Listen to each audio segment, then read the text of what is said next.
Olá, minha gente. Vou iniciar aqui uma live. Estou aguardando os meus companheiros de Facebook para iniciar esta conversa. Tenho ouvido muitas pessoas que eu considero sérias defenderem essa reforma da Previdência Social do governo Bolsonaro, que, aliás, é a continuidade do governo do Temer. Vocês lembram que o Temer terminou com 1% de apoio da população brasileira, depois da reforma trabalhista, dessas loucuras todas que estavam contidas naquele projeto, uma ponte para o futuro? O Bolsonaro é a continuidade disso tudo, só que o Guedes é mais doidinho ainda do que o Meirelles. Que situação difícil se encontra o Brasil. É claro que a reforma da Previdência é um ajuste fiscal. Querem tirar dinheiro dos trabalhadores, R$1 trilhão em 10 anos, 80% ou 82% disso sobre a pensão, a aposentadoria de trabalhadores de 1, 2, 3 salários mínimos no máximo, os mais pobres, que têm mais dificuldade para viver, e dizem que isto é para retomar o desenvolvimento, vai sobrar dinheiro. Não vai sobrar dinheiro. Eles estão querendo garantir a remuneração dos rentistas que financiam a dívida pública, que nunca foi auditada, ao mesmo tempo em que o Banco Central está na mão dos bancos, né? Itaú, Santander, Bradesco, estabelecendo juros absurdos para a rolagem da dívida, que os juros do cartão de crédito no Brasil vão ao infinito, centenas de vezes acima dos juros, por exemplo, de outros países. Uma informação para vocês aqui que começam a participar da minha live. No Paraguai, o juro máximo de um cartão de crédito, por lei, é 20%. No Brasil vai a 300%, 400%, dependendo do momento. Hoje nem sei em quanto está, mas deve estar aí por 300%, 340% ao ano. Uma loucura total. Então, na verdade, essa diminuição do pagamento dos trabalhadores aposentados não é para retomar o crescimento do Brasil, o investimento em infraestrutura, financiamento de empresas, novos empregos.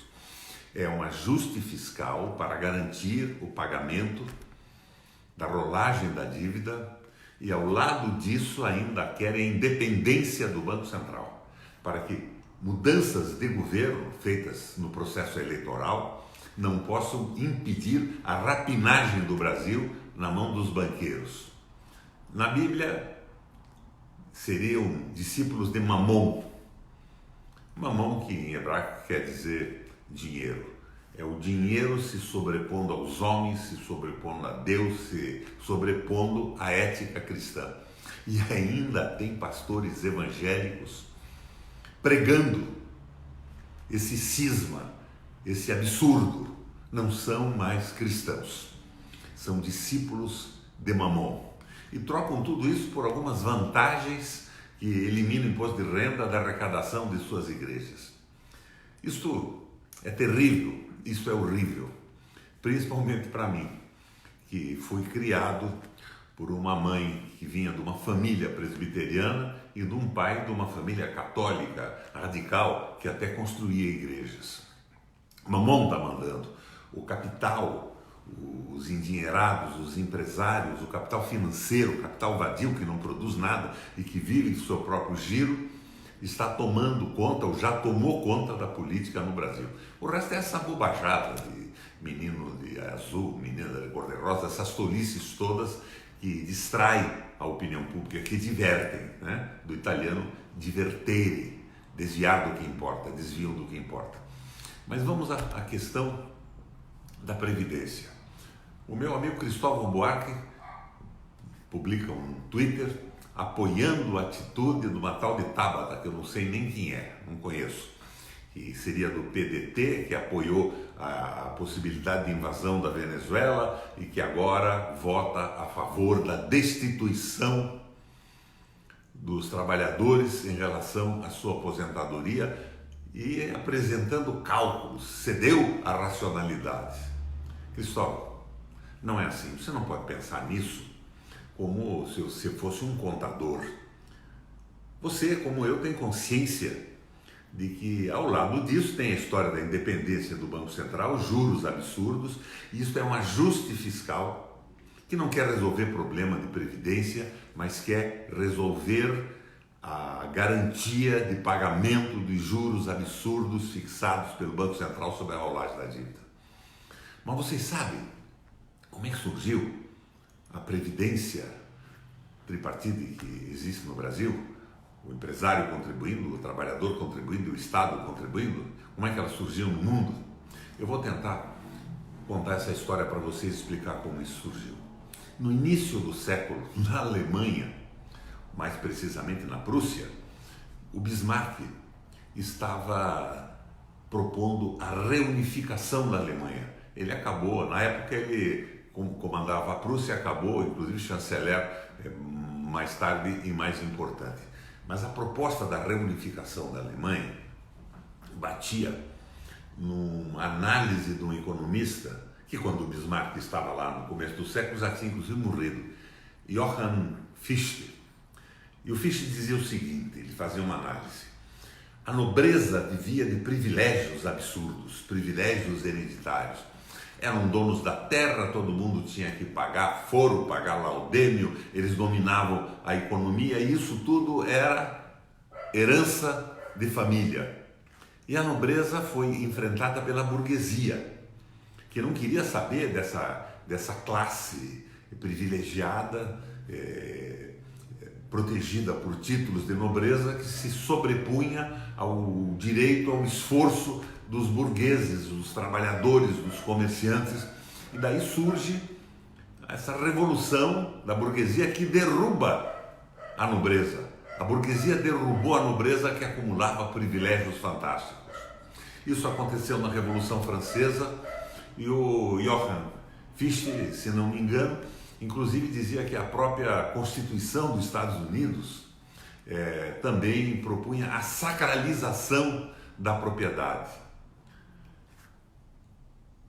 A burguesia capitalizada assume a condição da nobreza e se cria uma nova nobreza na sociedade. E o Fichte observa o seguinte: o capitalista, quando envelhece, a sua força de trabalho diminui, sua capacidade de operar os seus negócios diminui, ele vive de renda das suas propriedades e dos seus recursos, do seu dinheiro.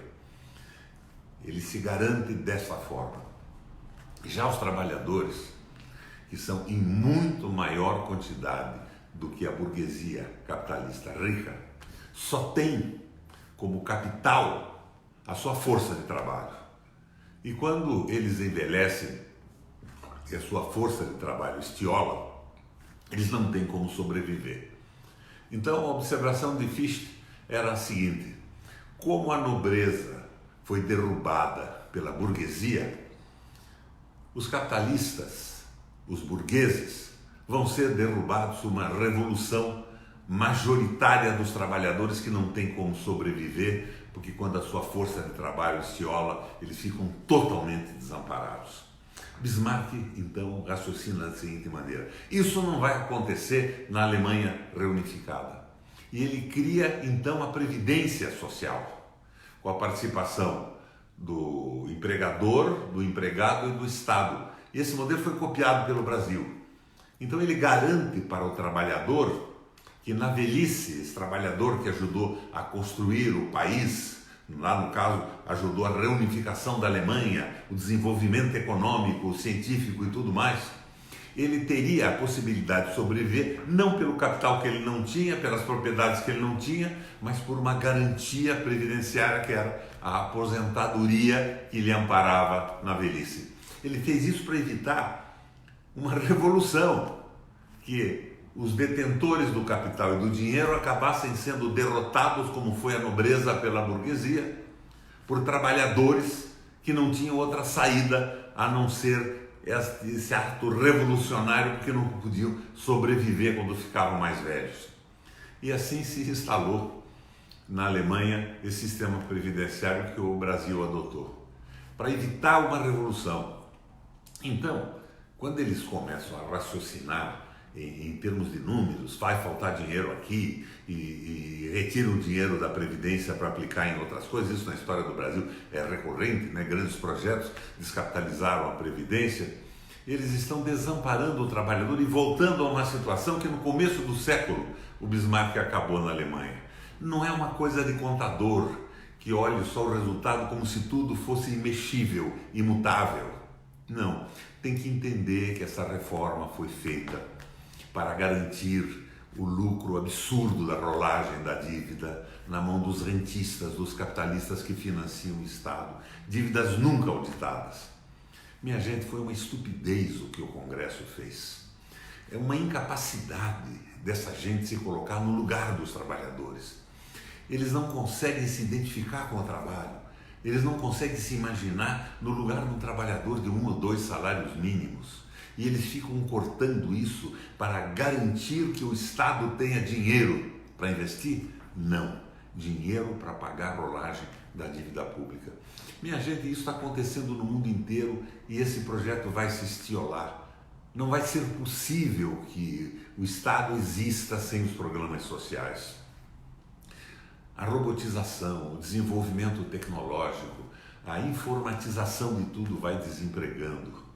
Enquanto que hoje, na Alemanha, a Alemanha de hoje, não a Alemanha do Bismarck do começo do século, na Alemanha reduziu-se o horário de trabalho do pessoal do setor automotivo, metalmecânico, né? E do setor de informática dos bancos para 30 horas. Para quê? Para colocar mais gente no mercado de trabalho, pôr dinheiro no mercado para fazer funcionar a máquina do capitalismo e viabilizar o consumo. Que foi o que aconteceu com a nova política alemã nos anos 30, com Johann Horace Greeley e Hjalmar Schacht, e nos Estados Unidos com o Roosevelt, com o apoio do Keynes, é a utilização dos programas sociais para a sobrevivência do Estado. Cada vez mais nós vamos nesse caminho. Agora, no Brasil, esta regressão cantada em prosa e verso por pastores e dizendo que qualquer pessoa que tiver uma visão fraterna, solidária, que amar o seu próximo é um comunista. Esses são princípios básicos do cristianismo e das principais religiões que se organizaram na história do mundo, tendo o homem como centro, a solidariedade e a fraternidade. O que o Congresso Nacional fez, votando essa barbaridade, com aquela votação extraordinária, mostram que lá estão os bem-sucedidos da vida. Eles não se identificam com o trabalhador, com o pessoal que tem que viver trabalhando e quando a sua força de trabalho se esciola não tem como sobreviver. É um Congresso precaríssimo. Agora, eu fico horrorizado quando um amigo, e eu chamo o Cristóvão Buarque de amigo, porque assim eu o considero, elogia uma tal de Tabata, porque ela votou pela reforma tributária, dizendo que obedeceu à racionalidade, falta de amor, falta de fraternidade, falta o toque da civilização ocidental e cristã que nós vivemos, e acima de tudo, uma brutal estupidez. Estão jogando o Brasil num conflito social brutal, porque esse enxugamento do mercado com a diminuição do salário dos mais pobres vai acelerar o processo recessivo que nós estamos vivendo. É claro, para o Guedes está tudo bom.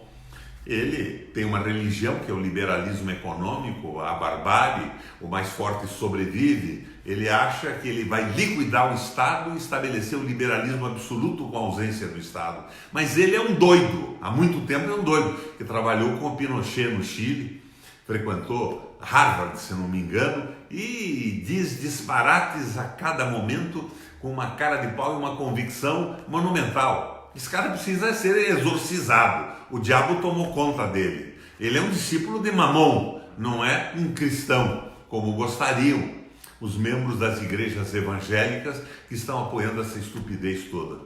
Querem jogar o Brasil em recessão.